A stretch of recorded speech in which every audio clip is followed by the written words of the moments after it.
Dirigé, oui, effectivement, je suis le président pour ces 2 jours à la mémoire de notre frère, notre camarade Mamadou Dieng, disparu il y a 9 mois. Justement, des journées à la mémoire de Mamadou Dieng. Une journée à la mémoire de Mamadou Dieng, c'était le devoir de tout un chacun, de tout un Thiessois. Parce que Mamadou il a marqué la scène politique thiessoise. Tout à l'heure, Talla Sylla le disait, que tout le monde est redevable de Mamadou Dieng. Donc chaque Thiessois devait aujourd'hui organiser des journées à la mémoire de Mamadou Dieng. C'est une première. Nous avons osé. Et c'était aussi notre devoir parce que c'est notre camarade de parti. Nous avons milité très tôt au PIT, à l'âge de 19 ans, 20 ans. Et nous avons fait une trentaine d'années dans ce parti-là. Donc le devoir nous revenait en priorité. Cause pour laquelle nous n'avons pas hésité en un seul instant. D'autant même que l'initiative a été agitée par Amath Dansokho lors de l'enterrement. Il avait bien dit que ce camarade méritait un séminaire. Je le reprends mot à mot. Et Mansour Sy a repris l'initiative pour dire qu'il fallait faire quelque chose. Nous n'avons pas hésité et nous n'avons pas honte que sous la bannière du PIT, que nous célébrons ces 2 jours dédiés à Mamadou Dieng, qui a dit, vous le verrez tout à l'heure en vidéo, que tout ce qu'il a, il le doit au PIT. Tout. Mamadou Dieng pouvait très bien quitter le PIT. Macky Sall, vraiment, voulait l'avoir dans ses rangs. Mais il disait que moi, je reste au PIT et je mourrai au PIT. Et le dernier acte qu'il a tenu à l'endroit de ce parti, c'était de recevoir Amath Dansokho dans son domicile le samedi. Il a longtemps discuté avec Amath et le mardi, il est décédé. Donc voilà un militant fidèle du PIT. Oui. Quels seront les temps forts de ces journées? Les temps forts, nous sommes en train de les vivre. Donc, c'est le panel. Et avant le panel, nous avons tenu un point de presse qui a été couvert par vous. Aujourd'hui, on tient le panel ici à la résidence Lat Dior. C'est pour montrer la vision de Mamadou Dieng. Mamadou Dieng n'était pas seulement politique. Il était social, il était administratif, il était éducateur. Et sur tous ces champs, nous allons revisiter le parcours de Mamadou Dieng. Talla Sylla a commencé pour voir cette compétence de Mamadou Dieng. Qu'est-ce qu'elle pouvait, cette compétence, apporter à la collectivité locale qu'il dirige. Et en fait, d'une manière générale, les compétences dans une collectivité locale, qu'est-ce qu'elles peuvent apporter? Parce qu'une collectivité là n'est pas seulement politique. Rassembler des politiques qui vont râler toute la journée, ce n'est pas une bonne chose. Il faut des compétences. Il fallait donc développer ce sujet-là. Magaye Kassé est en train de développer l'idéologie du PIT, le parti de Mamadou Dieng et son militantisme en fait. Souleymane Brin va développer aussi sur l'initiative que Mamadou Dieng avait prise par rapport à l'entente citoyenne. L'entente citoyenne qui était un vœu des Thiessois. Parce que les Thiessois ne pouvaient pas tous militer au PIT. Ils ont préféré dire à Mamadou, il faut ouvrir et nous permettre de t'accompagner. Et ce que les Thiessois ont fait jusqu'à sa mort, l'entente est là, existe. Nous avons dit à Alioune Niambay, qui est le directeur de AIDL, la structure là, AIDL, je crois. IADL, de développer sur quelle stratégie de politique sociale adaptée aux Sénégalais qu'il faut développer au Sénégal à l'image de ce que Mamadou Dieng faisait. Mamadou Dieng développait une politique sociale. Il a beaucoup aidé les femmes surtout. Et vous verrez qu'il a laissé même une caution de 8 millions aux femmes pour leur permettre d'avoir des financements au niveau des structures qui prêtent de l'argent. Donc voilà, donc toutes ces questions seront donc développées durant ce panel pour retracer, faire découvrir donc la vision de Mamadou Dieng par rapport aux enjeux politiques au Sénégal. Et demain, dimanche, nous allons nous recueillir auprès de la tombe de Mamadou Dieng, qui repose en paix à Taxikaw. Dans l'après-midi, nous allons procéder à des récitations de Coran ou lecture de Coran. Et après, nous allons prier Takussan avec tous les fidèles qui seront là-bas. Et ensuite, il y aura des témoignages. Tous ceux qui ont connu Mamadou Dieng vont témoigner. Parce que les témoignages, c'est important. Et après ces témoignages, il y aura donc une animation religieuse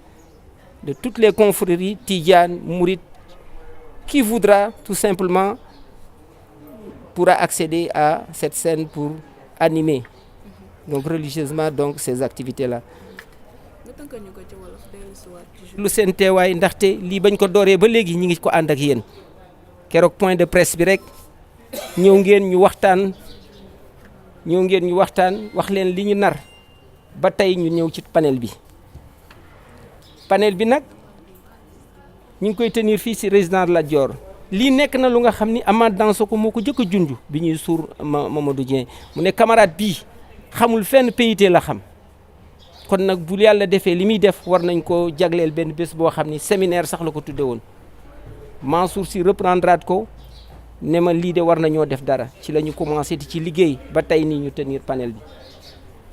bi nag dafa nekk lu nga xam ni dañu bëgg a jaaru Mamadou Dieng yi la ñu bëgg a xoolaat fan la jaar ci politique ci social ci éducation ak ci administration Mamadou Dieng fépp la woon bu ko defee kon dina am thème yoo xam ni maanaam ay poñ yoo xam ni nit ñi dinañ ko sotti pour que mbooloo mi nga xam dinañ fi daje ñu mën ko waxtaane jëm ci par exemple compétence maanaam ñi am xam-xam ci communauté ci collectivité locale yi nan lañ ko mën a jariñoo ku mel ni Mamadou Dieng nekkoon trésor am na ñu ne agriculture am na ñu nekk élevage am na ay jàngalekat yooyu yëpp ay compétence la maanaam ay compétence la yoo xam dañu nekk ci communauté collectivité locale yi ñu mën ko jariñoo Talla Sylla war na ko waxtaane te déjà commencé woon na ko li gën a am solo mooy alalu réew mi nga xam ne dañ koy jox dafa nekk ci trésor wala mu nekk feneen ki nga xam ne day def politique nan la mën a boole politique bi ak yor alalu réew moomu loolu tamit nekk na lu nga xam ne dañ ko war a waxtaane tey parce que ñu bari tey ñu ngi leen dénk alalu réew mi ñuy def politique war nañ ci taxaw seetlu Souleymane Brin dina ñëw ci innovation bi nga xam ne Mamadou Dieng indi na ko ci commune bi loolu lan jàngat lañ ci mën a dem muy en tant que citoyen bi nga xam ni taxawaloon na ko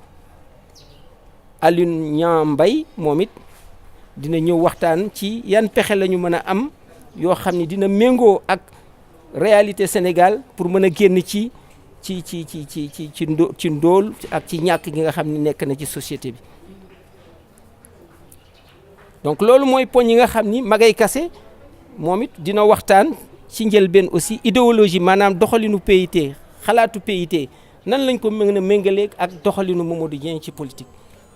parce que Mamadou Dieng PIT la bokkoon te PIT am na idéologie maanaam am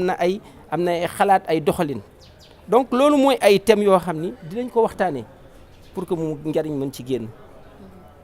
bi des nag mooy suba dimanche ñu war a dem Médina Fall fa nga xam ni fa la juddoo ay mbokkam nekk fa ay xaritam nekk fa nit ñi fekk ko fa dem ci bàmmeel bi ñaanal ko dellu si ci kër gi jàng alxuraan bu ñu paree ñu indi ay seede ay témoignage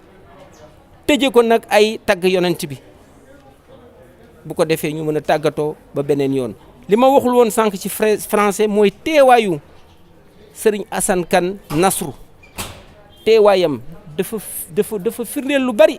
kóllëreem ak digganteeg Mamadou Dieng li ko jaral mu bàyyi taalibe yi foofu tey muy bés bu xat mu ñëw ubbil ñu lii ñaanal ñu ne bu subaa tamit dina taxawu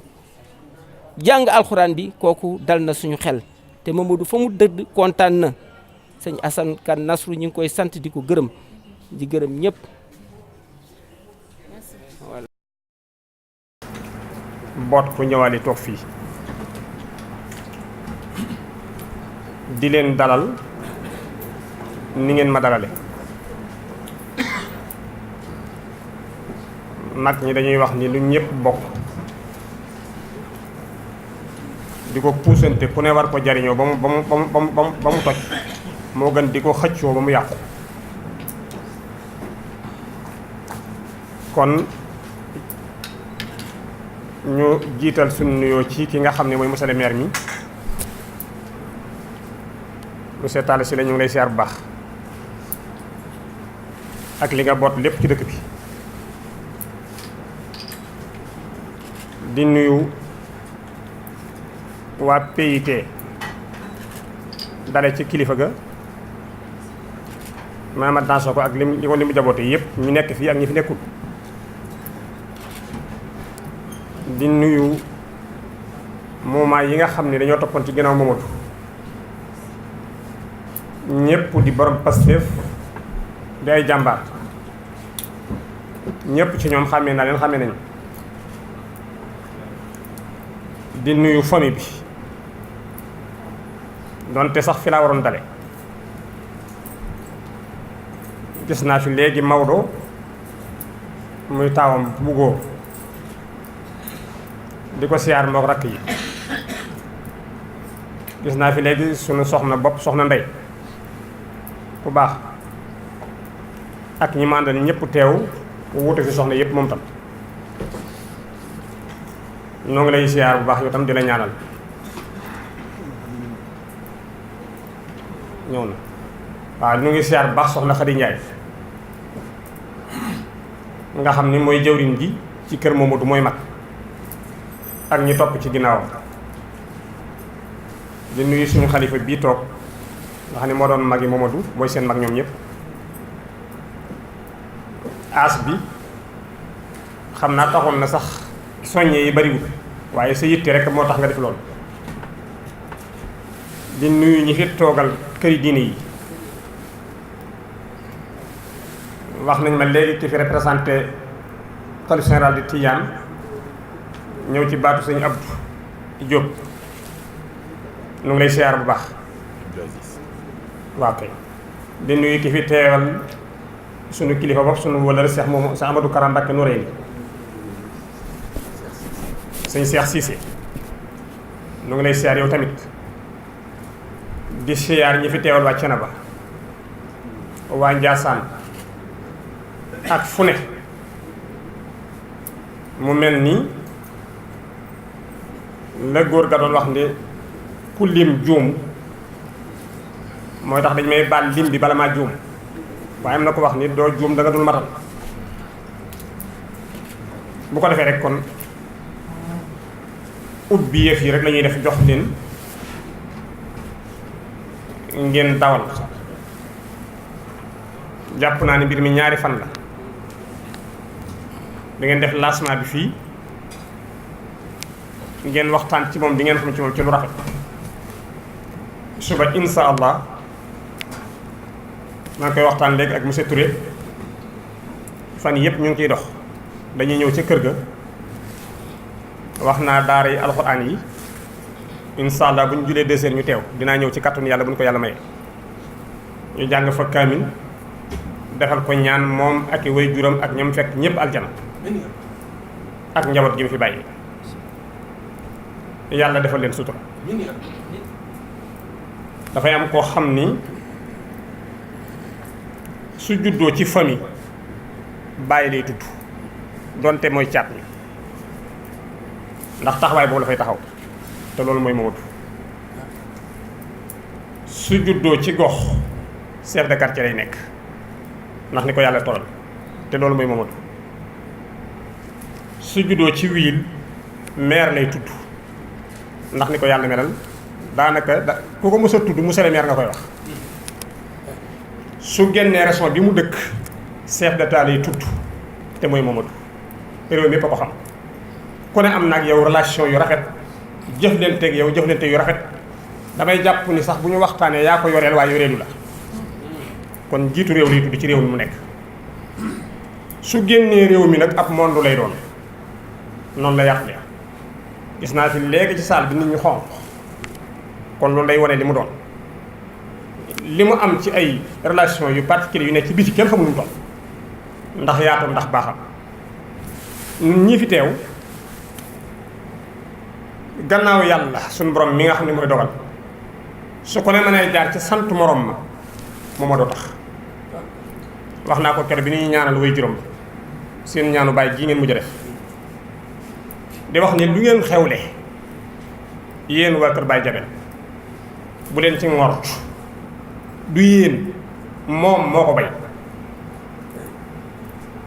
jural Baye Jabel doom yu ko xamut moom doom yu xamul Baye Jabel amuñu sax benn relation ak yéen yaatuwaayam moo egg ci mu liggéey ko ba man ma bokk ci biir keneen bokk ci keneen bokk ci noonu la ko yàlla togal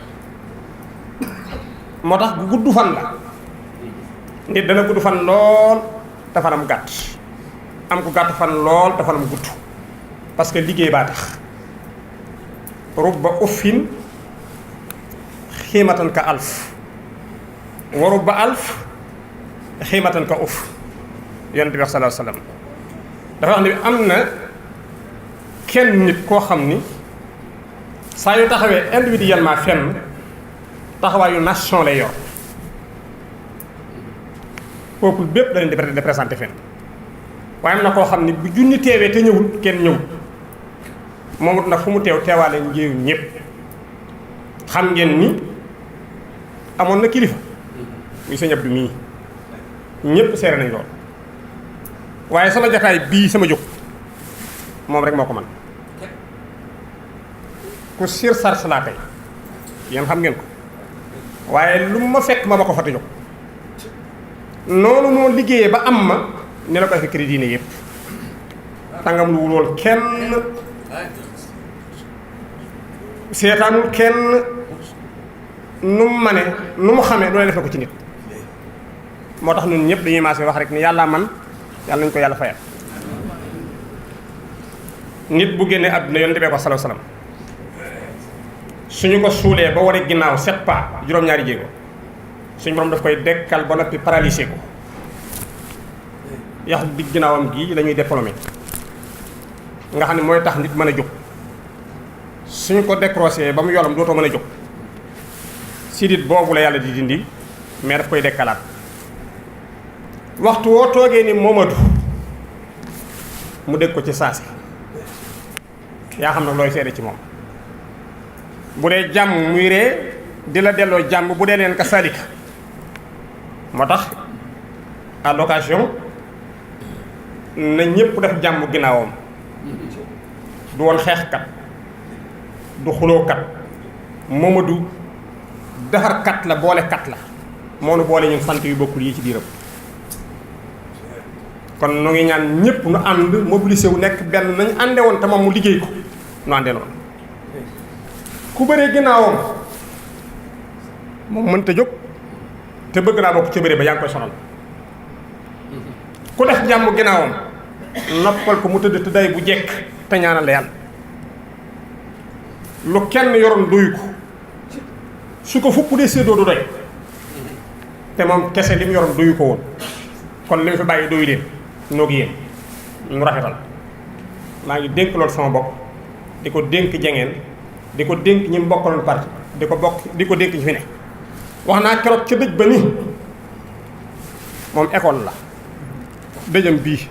boo xam ne ñoom ñii ak ñi ñëwoon ñëpp ku ne mën naa tirer leçon ci dëju Momadou bi ña fa teew keroog mu dajale leen ci benn takkusaan ku liggéeyul ni mu liggéey mënoo ko njiitu réew sax dee na te amu ko xalif général dee na te amu ko te moom liggéey na ko ci benn diir bu gàtt diggante armeel yi ak këram ni ñu soree foo sànni batt bu takk lu waay néew kattan teew nga ku mag ak ku ndaw ñépp bokk lu ñuy sentir mbaa xam a tax kon da doon yëngu ci bay waaram ci àdduna rek waaye suñ ko mënoon tudd dëgg dañuy wax ni du homme politique nitu diine la suñ ko mënoon tudd dëgg loolu nga koy waxe waaye comme politique nag c'est bon baax na ba tey ñu jàpp ne politicien la waaye politicien yëpp nañu roy ci moom ku baax a ngi noonu ku goree ngi noonu ku yaatoo ngi noonu yàlla na yàlla defal ko jàmm yàlla defal leen jàmm yàlla defal nu sutura barkeen bi alayhi salaatu wasalaam nu baal maax ku nekk ci nun nu jàng fatiha laa nufarriqu bayna ahadin min ar-rusuli fu ngeen fi dégg ko yàlla yónni xaalu wax leen samihna wa atahna xufraanaka rabbana wa ilaykal masiir. Rasulullah seen kilifa waaye 124 000 prophètes yi am 313 ñoo ci nekk ay nabi ay anbiya 25 ñoom la Alxuraan tudd 5 ñoo ci ulul asmi yonent bi génn gën nekk en tête waaye mu ne bu mu teree ka njëkk a commencé muy Aadama ba ki mujj ñëw muy Muhammad kun ci tudd turam julli leen ci moom te ñaanal ko seen yonent la. wax nit ñi ñépp ci diine lislaam lañ doon tënku yonent yépp diine lislaam lañ doon tënku wa man yabtaqi xayra islaami diinan falan yuqbal minhu loolu suñu borom wax. yonent yàlla aadama lislaam la andi woon noohin si sa Iisaa ba ci moom diine lislaam la woon moo tax bu leen am distinction maanaam di xàjjatle diggante yonent yàlla Iisaa ak yonent yàlla Muhammad ku mus a tudd Iisaa ci moom yonent bi day wax ni sama mbokk maa leen gën a yey ci moom. la preuve tension bii ngay gis lu ne suba la tam xarit chrétiens yi ñoo ko daan woor yonent bi di ko def ak ñoom ci la waxoon ni bu del see di fukk na ngeen woor yéen itam teg ci ndax maa leen gën a yey ci yonent yàlla Iisaa. gis nga kër jullit boo dem da nga fa fekk Iisaa man am naa doom bu ko tudd am naa doom bu tudd Mariama di nga fa fekk Moosa di nga fa fekk Ibrahim di nga fa fekk Noohin di nga fa fekk Yaqubu yonent bee yaatu lépp ci biiram la nekk musaddiqan limaa bayna yadayhi. kon nun ak chrétiens yi ak ñëpp yonent bi nee na benn na nañ bokk yoon muy jaar tool bee yaatu kii bay fii côté bi kii bay fii kii bay fii mais l'islam ñëpp ci lañ tënku. l'islam mooy mission wu suñu borom bu muy jox jaam ni demal waxal ma lii ku ci yokku leen yaa ko ci yokk kon nu siyaar leen bu baax yéen tamit ndax ñu ngi ci salle bi. nu dellu ci li ma waxoon ku nekk jàng Faatiha benn yoon te jiital a'uuzu billaahi mina seytaani rajiim def bismillaahi rahmaani rahiim doo ko def Faatiha.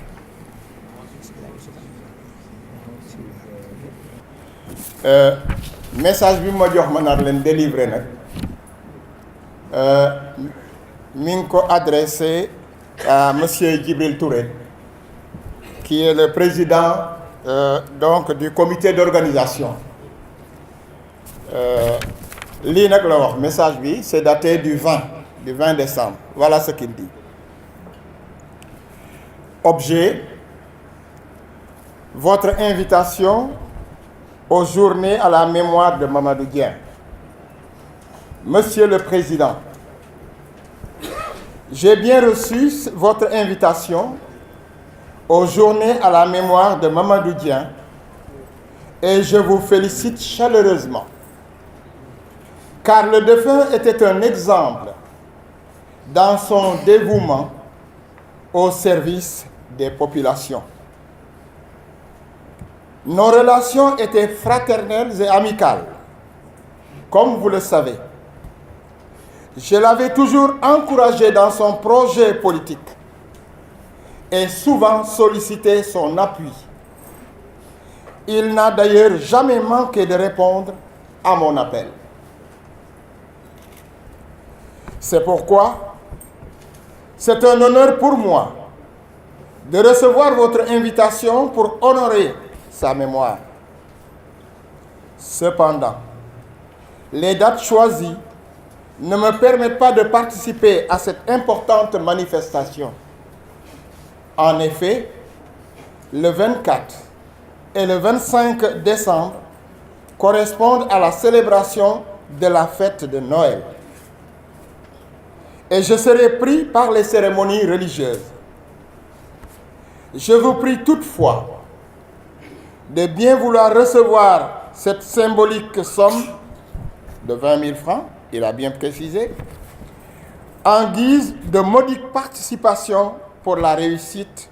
de ces journées. Je vous assure de ma communion et de ma prière pour le repos de son âme.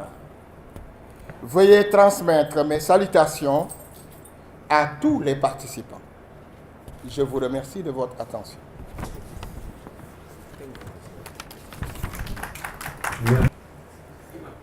waaw ma tënk ci wolof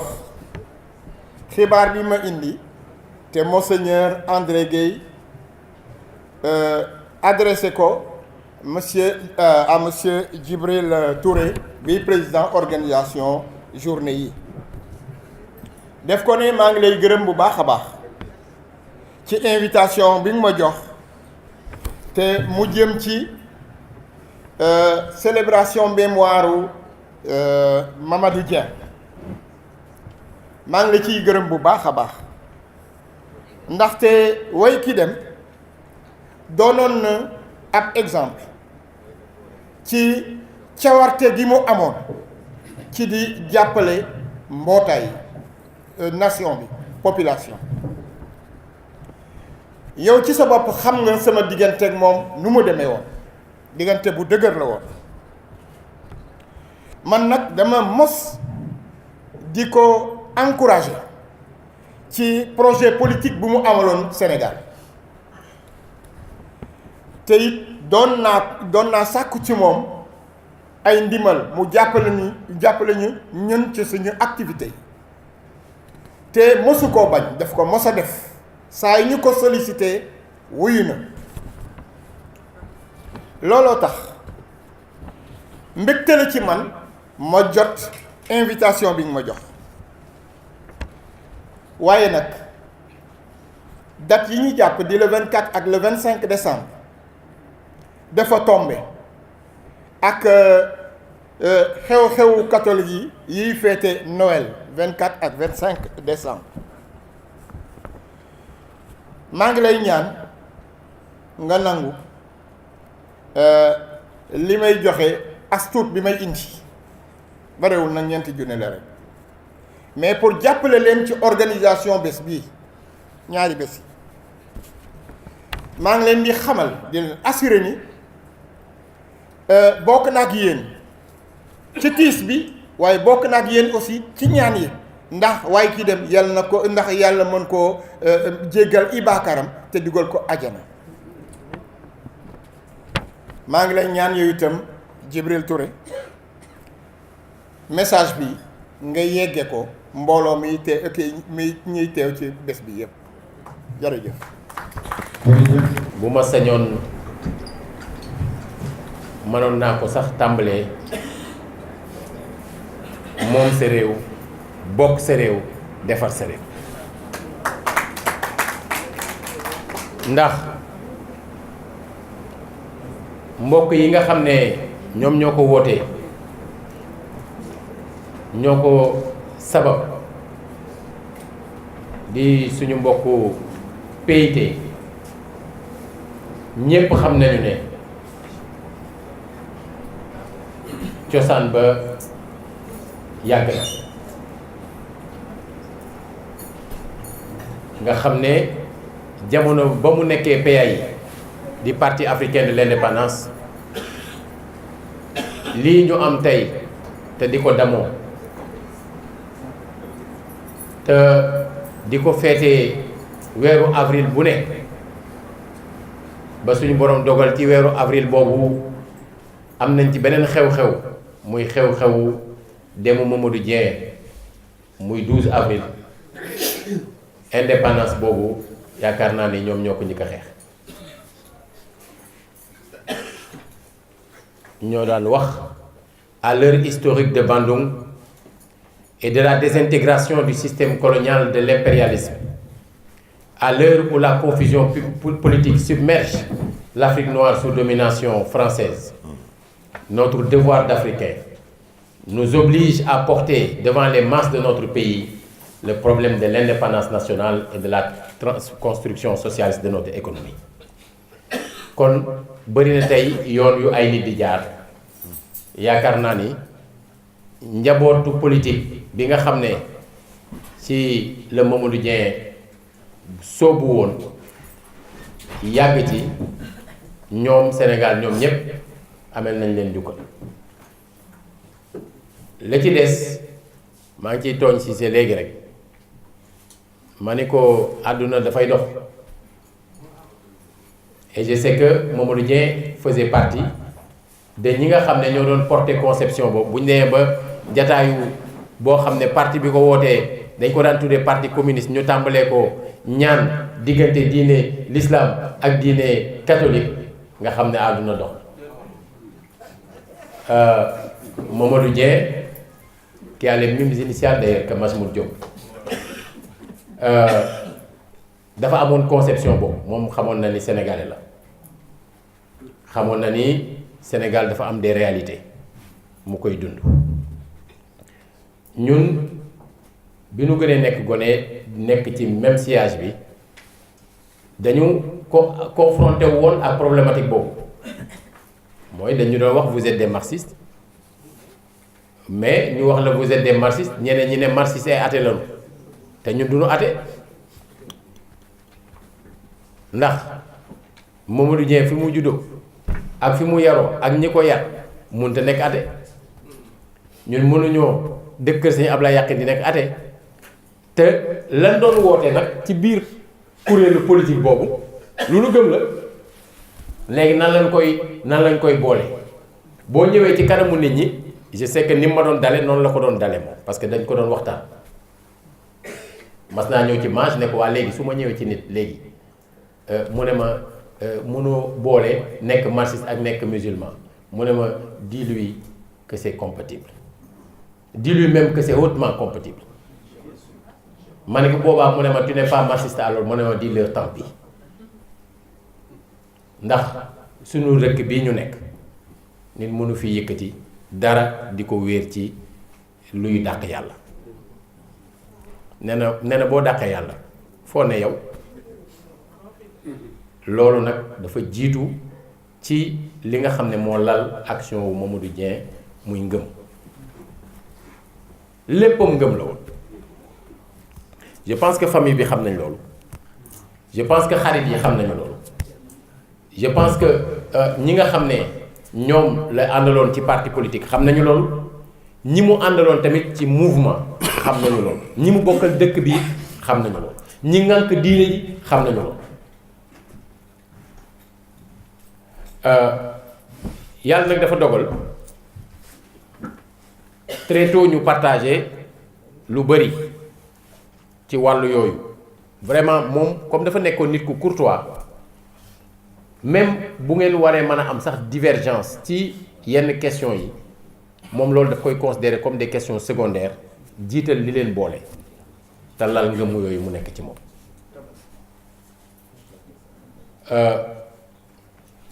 yàlla dogal na ci wàllu liggéey biñ demee ba 2014 suñu boroom dogal jaarale ci doomu aadama yi ñu dénki ñu mairie ville de Thiès bi te ma gis ne bokkoon na ci ñi ko doon sàkku li nga xam ne moom laa njëkk def mooy bu ngeen seetloo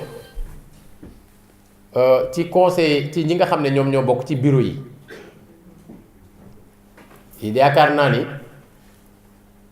kuréel walla mouvement walla parti bu ci am ñaari adjoint jafe na nord Issa ma nga fa te poste boobu Mamadou Dieng lañ ko jox ville Ndeye Mbacke ma nga fa te poste boobu Mamadou Dieng lañ ko jox ndax maa ngi leen di xamal ni su Mamadou Dieng nekkoon ci liste proportionnelle ba nekk conseiller su nekkul maire dina nekk adjoint loolu leer na puisque ñépp xam nañ ni mënoo nekk di liggéey dëkk bii ñuy wax Thiès ba pare di teg Mamadou Dieng ne looloo waral bi ma ko seetee dama ko xamal ne ko tey su may considérer quelqu'un comme maire honoraire dans cette ville d'abord yow la ensuite docteur Amadou Ndiaye ndax seen liggéey la loo xam ne boo ko waxee kenn du ko wedd ci biir Thiès ndax nag ku gis ko la man da ngay xam ne diwa la man da ngay nangu ne moo la man waaw dafa am ñoo xam ne dañuy jël li ñu moom téye denc ci ay banque wëlbatiku di jël li ñu moomul di xañ néew ji doole yi di denc ci banque di wut ci àdduna bi fu ñu mën a placer moom muy jël li mu moom ak lu mu mën a lijjanti ci àdduna di jox nit ñi loolu ñëpp xam nañ ko. Donc c'est quelqu'un qui donnait tout et ne prenait rien. Générosité loolu lay tekki loolu mooy générosité ci boppam. ma ne ko ma bëggoon nag comme sa xam-xam dafa màcc jëm ci wàllu woowu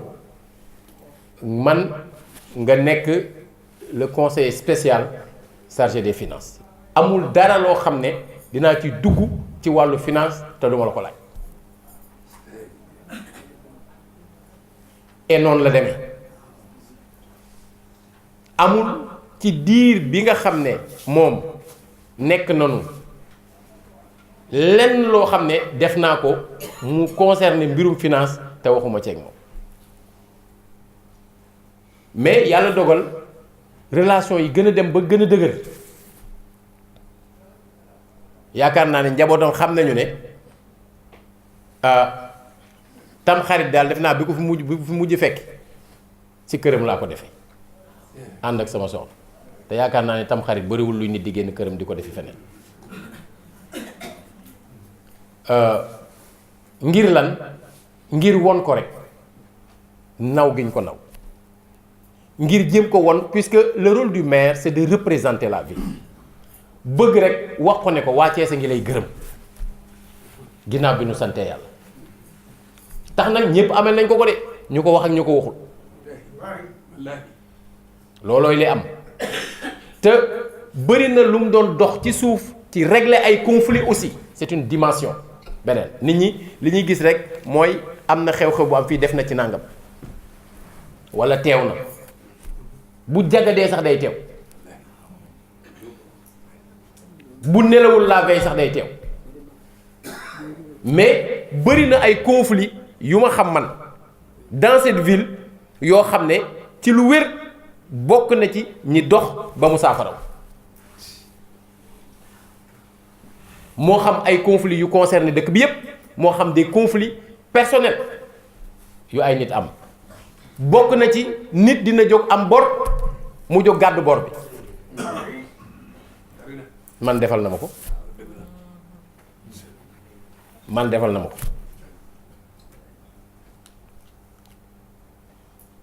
teewe naa it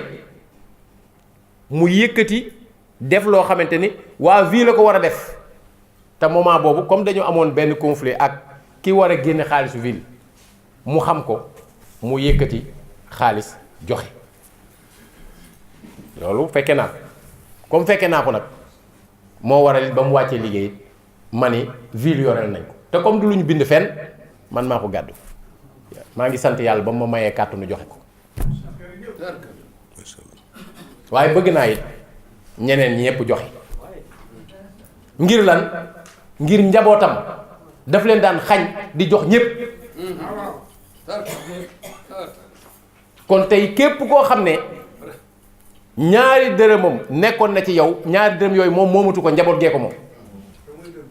tey nit ñi ñoo war a wëlbatiku di delloo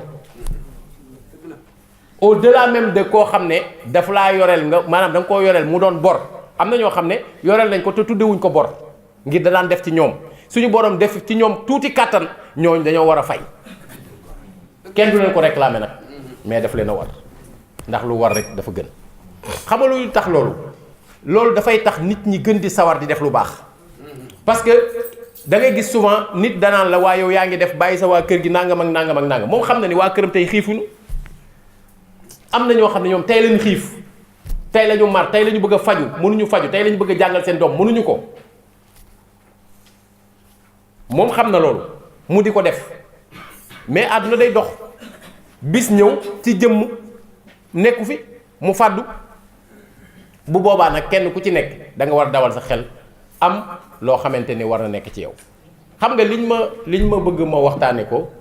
mënuma ko waxtaane lu dul ci nii mooy du loo xam ne dafa formel puisque formellement Mamadou Dieng n'était pas un maire ma sant yàlla bi nga xamante ni tey jii ci lii may àggale ci wàllu maire bi moom bokk na ci ñi may liggéeyal ngir ndegam dem na ba benn jamono mu ni wut naa maire 20 ans ba nga ko nekkee ma xamante ak yow bëgg wutatuma ko kon léegi loolu soññ la ci man que saa yu may def dinaa xalaat est-ce que bu doon moom dina defe nii donc tuddee bi ñu ko tuddee finale coupe du maire lu ndaw la mais c'est un acte symbolique jataay bi ak bi yi xew suba lu am solo la et vraiment je tiens à remercier au nom de l'ensemble des Thiessois vraiment les camarades du PIT bu ko defee ñu jottali ko le président Mansour Sy moom moo ma jàngal jàngal na ma mat bi may def 4e amel naa ko àllarba mais comme tey du àllarba nañu xaar ba àllarba moom ak Amath Camara moom itam jàngal na man la njëkk a jàngal anglais classe de 5e waaye it ñu jottali ko le président Dansokho comme nee nañ xalaat bi ci moom la njëkk a jóge te même bu njëkkuloon jóge ci moom it ñépp xam nañ ni dina méngoo ak xalaatam ndax c'est quelqu'un qui a énormément de respect pour nit c'est quelqu'un qui peut avoir des divergences ak nit ba pare sàmm kóllëre bi en tant que nit ak nit loolu ñëpp xam nañ loolu et d'ailleurs dama koy wax souvent ne ko li lay dugal tout le temps mooy sa affection booy am ci ay doomu aadama parfois da ngay émotif puisque loolu da nga koy bëgg a génne et parfois boo waxee nit ñi duñu gis contexte boobu ba nga xamante ni parfois ñu dëkkal ko sax fu mu àggul loolu ñu ngi ko koy jottali te di ko ñaanal tamit suñu boroom yokk fanam te wéral ko xam nga ñooñ ñëpp dañ ñu xeexaloon Lat Joor bii ñu toog la Lat Joor doon def ñoom moom lañ doon def ci beneen jamono donc ñun ñëpp dañ leen ameel njukkal comme il a contribué ci former ki tax tey jii ñu toog fii contribué na ci formation parce que Mamadou bu demee nekk foofu nekk fa ak ñoom ba pare def fa ab diir am na lu ko neex ci diggante bi kon ñun ñëpp dafa jaadu ñu gërëm ñooñu parce que ñu ci bëri ñun fekkewuñu bañ fi taxawee di def loo xam ne moo nu fi tax a toog nag quand on n'a pas été de certaines batailles le minimum d'honnêteté et de courage consiste à reconnaître la valeur et l'exemple de ceux qui ont souffert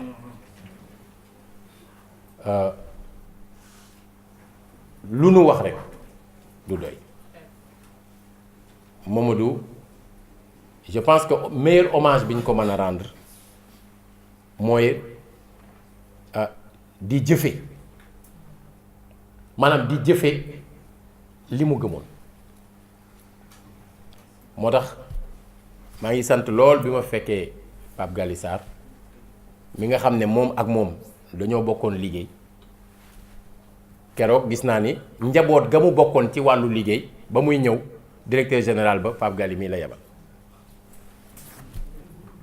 moo war itam moom poste ba mu yore woon ci man ci sama wet moom mii laa ko dénk te yàlla xam na ne moom xam na ne xaw ma ko woon de waaw mais ndegam ñamu bokkaloon liggéey moom la ñu doyloo woon pour yebal ko ci bisam ma wëlbati ko ne ko poste boobu Mamadou Dieng yoroon ci ñun yow lañ ko bëgg a dénk te it mu wone ci loo xam ne war nañ cee mën a am yaakaar kon ñu delluwaat ànd ak ñëpp di sàkku ci tey ci suba ak ci yeneen bis yi saa yu buntu amee ñu di ko ñaanal waaye di ko ñaanal ak di sàkku tamit ci njabootam lu ñu gën a mën a bennoo mu gën a baax waaw loolu nag day farata nag waaw njaboot gi moom Maodo lu ngeen ci man ci ñu gën a bennoo yéen a ngi ci yoonam su bennoo amul rek wàcc ngeen yoonam te kilifa gi nee na ku wàcc yoon wi jël ñàll wi fa ngay mujje mooy fii fu mu parce que da ngay réer bennoo boobu moom ci biir njaboot gi lu war la loolu nag lu ñu la dénk la ndax bu ñu dee def hommage aussi dañuy sóoraale héritage fàttaliku ne kii amoon na jaar-jaar amoon na ngëm am na ñu fi bàyyi te ñu leen tuddee njabootu deret am na ñeneen ñu fi bàyyi ñu dul njabootu deret tey njaboot mais njabootu deret dañu am responsabilité boo xam ne ñëpp nangul nañ leen ko bu soobee yàlla yaakaar naa ni ci lu yàgg ca kanam di ngeen yàgg a dégg mbedd mi Mamadou Dieng lii Mamadou Dieng lii Mamadou Dieng parce que da koo liggéey. li ma koy tëjee nag mooy fas nañu yéene soumettre conseil de ville yenn initiative yu koy concerné dont benn rek boo xam ne ñëpp xam nañ ne këru xale yi bi ñu bugg a defar daf ñu ñor maanaam xale yi ñuy nekk ci mbedd mi neen ñi di leen tuddee enfant de la rue mais que j'appelle man enfant dans la rue parce que amul enfant de la rue bi moom jurul kenn waaw mais ñi ngi ci mbedd mi nag ñooñu daanañ ci waxtaan ba nga xam ne bëgg nañ taxawal centre d'accueil bu mag ñu tuddee ko kër xale yi incha allah fas nañu yéene kër xale yi bu juddoo ñu tuddee ko moom nag moo daan wax ne waaxu giléem moom xajul ci pantere waaw loolu Mamadou Dieng ko doon wax waaxu giléem xajul ci pantere loolu moo tax yéene bi am na diggante bu mu xajul mais ñu ngi xaar ba yegg foo xamante ni waaxu ba ak daw ba dana fa mën a xaj bu boobaa nit ñi teg ci seen bët jërëjëf. Je n'avais pas écrit une seule ligne de ma communication. Je l'ai faite dans la journée d'hier en pensant à deux choses. La première, le titre de la communication, la doctrine du PIT et le militantisme de Mamadou Dieng. Je me suis dit que personne n'était mieux placé pour parler du militantisme de Mamadou Dieng à Thiès que les gens de Thiès eux-mêmes. Ce que j'ai perçu de Mamadou Dieng, je l'ai perçu dans le cadre d'un collectif. Et là, je parle de méthode. La méthode que j'ai choisie pour vous présenter ma communication. Ce collectif s'appelle le Parti de l'indépendance et du travail, dont je vais parler, de par son histoire. Mais ce collectif aussi est composé de personnes qui sont aujourd'hui avec Mamadou Dieng dans les délices du paradis, puisqu'ils ont travaillé pour ça. Vous me permettrez donc que je m'appesantisse davantage sur les compagnons de ce collectif qui nous ont quittés très tôt, pour venir à l'action de Mamadou Dieng et en même temps régler des comptes. Et je le dis parce que nous sommes un parti de vérité. Rendre hommage à Mamadou Dieng n'a aucun sens si nous ne continuons pas l'œuvre qu'il avait commencé à faire. Et dans cette œuvre qu'il a commencé à faire, il a eu des ennemis, des gens qui n'étaient pas d'accord avec lui et qui avançaient souvent à visage masqué,